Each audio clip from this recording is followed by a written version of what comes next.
Welcome to Visas Vlog, a homemaker's diary. Young aspirants, let us continue our diary page with Dr. Faustus, all-time favorite of English literature lovers. Let us delve into Christopher Marlowe's The Tragical History of Dr. Faustus. Dr. Faustus is the story of a medieval scholar who sells his soul to the devil in exchange for 24 years of power and pleasure. Characters in the play: Dr. Faustus. Faustus is the main character of the play. He is the protagonist. Faustus is a brilliant 16th century scholar from Wittenberg, Germany, whose ambition for knowledge, wealth and worldly might makes him willing to pay the ultimate price, his soul, to Lucifer in exchange for supernatural powers. Faustus' initial tragic grandeur is diminished by the fact that he never seems completely sure of the decision to forfeit his soul and constantly waves about whether or not to repent. His ambition is admirable and initially awesome, yet he ultimately lacks a certain inner strength.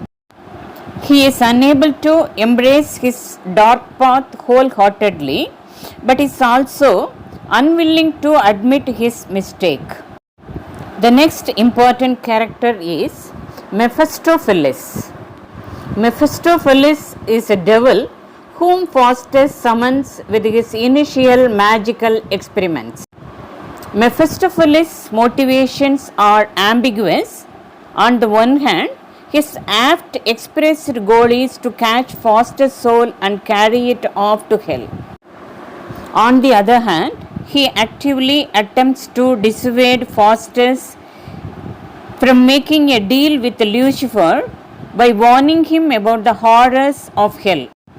Mephistopheles is ultimately as tragic a figure as Faustus, with his moving, regretful accounts of what the devils have lost in their eternal separation from God, and his repeated reflections on the pain that comes with damnation. Old Man is the next character. He is an enigmatic figure who appears in the final scene. The old man urges Faustus to repent and to ask God for mercy. He seems to replace the good and evil angels who, in the first scene, try to influence Faustus' behavior. The next character is Good Angel. Good Angel is a spirit that urges Faustus to repent for his pact with Lucifer and return to God. Along with the old man and the bad angel, the good angel represents in many ways, that is, Faustus' conscience and divided will between good and evil. Lucifer is the next character. He is the prince of devils and also he is the ruler of hell. He is Mephistopheles' master. Evil Angel is the next character. Evil Angel is a spirit that serves as the counterpart to the good angel and provides Faustus with the reasons not to repent for sins against God. The evil angel represents the evil half of Faustus' conscience. Wagner is the next character. Wagner is Faustus' servant. He uses his master's books to learn how to summon devils and work magic. Robin is the next character. He is an ostler or innkeeper who, like the clown, provides a comic contrast to Faustus. Robin and his friend Raphael learn some basic conjuring, demonstrating that even the least scholarly can possess skill in magic. Marlowe includes Robin and Raphael to illustrate Faustus' degradation as he submits to simple trickery such as theirs. Clown is the next character. He is Wagner's servant. The clown's antics provide comic relief. He is a ridiculous character and his absurd behavior initially contrasts with Faustus' grandeur. As the play goes on, Faustus' behavior comes to resemble that of the clown. Raphael is the next character. He is also an hostler and a friend of Robin. Raphael appears as Dick in B-text editions of Dr. Faustus. Valdez and Cornelius are the two friends of Faustus. Both are magicians who teach him the art of black magic. The next characters are the scholars. They are the Faustus colleagues at the University of Wittenberg. They are loyal to Faustus. The scholars appear at the beginning and end of the play to express dismay at the turn Faustus' studies have taken, to marvel at his achievements, and then to hear his agonized confession of his pact with Lucifer. Horse courser is the next character. A horse trader who buys a horse from Faustus, which vanishes after the horse courser rides it into the water, leading him to seek revenge. Knight is the next character. Knight is a German nobleman at the emperor's court. The knight is skeptical of Faustus' power, and Faustus makes antlers sprout from his head to teach him a lesson. The knight is further developed and known as Benvolio in B-text versions of Dr. Faustus. Emperor Charles V is the next character. He is the most powerful monarch in Europe whose court Faustus visits. The Pope is the next character. He is the head of the Roman Catholic Church and a powerful political figure in Europe of Faustus' day. The Pope serves as both a source of amusement for the play's Protestant audience and a symbol of the religious faith that Faustus has rejected. Here we have the gist of Dr. Faustus by Christopher Marlowe. Dr. Faustus is a well-respected German scholar. He grows dissatisfied with the limits of traditional forms of knowledge like logic, medicine, law, and religion, and decides that he wants to learn to practice magic. His friends Valdez and Cornelius instruct him in the black arts, and he begins his new career as a magician by summoning up Mephistopheles, a devil. Despite Mephistopheles' warnings about the horrors of hell, Faustus tells the devil to return to his master Lucifer with an offer to Faustus' soul in exchange for 24 years of service from Mephistopheles. Meanwhile, Wagner, Faustus' servant, has picked up some magical ability and uses it to press a clown named Robin into his service. Mephistopheles returns to Faustus with the word that Lucifer has accepted Faustus' offer. Faustus experiences some misgivings and wonders if he should repent and save his soul. In the end, though he agrees to the deal, signs it with his blood. As soon as he does so, the words homo fuge, Latin for "O man, fly," appear branded on his arm. Faustus again has second thoughts, but Mephistopheles bestows rich gifts on him and gives him a book of spells to learn.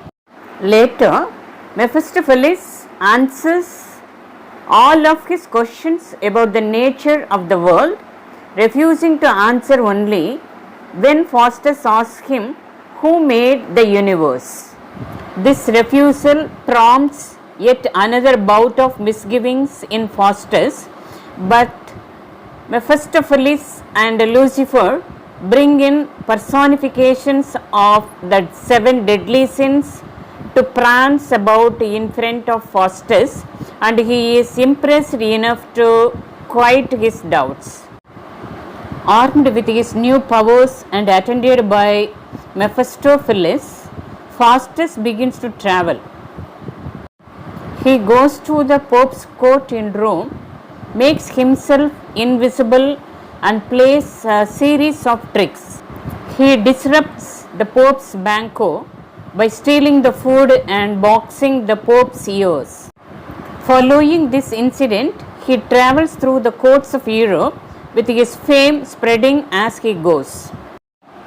Eventually, he is invited to the court of the German Emperor Charles V, who asks Faustus to allow him to see Alexander the Great, the famed 4th century BCE Macedonian king and conqueror. Faustus conjures up an image of Alexander, and Charles is suitably impressed. A knight scoffs at Faustus' powers, and Faustus chastises him by making antlers sprout from his head. The knight, who is irritated by the magic of Faustus, vows to take revenge on him. Meanwhile, Robin, Wagner's clown, has picked up some magic on his own, and with his fellow stable hand, Raphael, he undergoes a number of comic misadventures. At one point, he manages to summon Mephistopheles, who threatens to turn Robin and Raphael into animals to punish them for their foolishness. Faustus then goes on with his travels, playing a trick on a horse courser along the way. Faustus sells him a horse that turns into a heap of straw when ridden into a river. Eventually, Faustus is invited to the court of the Duke of Wanholt, where he performs various feats. The horse courser shows up there, along with Robin, a man named Dick, and various others who have fallen victim to Faustus' trickery. But Faustus casts spells on them and sends them on their way to the amusement of the Duke and the Duchess. As the 24 years of his deal with Lucifer come to a close, Faustus begins to dread his impending death. He has Mephistopheles call up Helen of Troy, the famous beauty from the ancient world, and uses her presence to impress a group of scholars. An old man urges Faustus to repent, but Faustus drives him away. Faustus summons Helen again and exclaims rapturously about her beauty. But time is growing short. Faustus tells the scholars about his pact, and they are horror-stricken and resolve to pray for him. On the final night before the expiration of the 24 years, Faustus is overcome by fear and remorse. He begs for mercy, but it is too late. At midnight, a host of devils appears and carries his soul off hell. In the morning, the scholars find Faustus' limbs and decide to hold a funeral for him. Marlowe himself said that Dr. Faustus is a fitting description of his own life and death.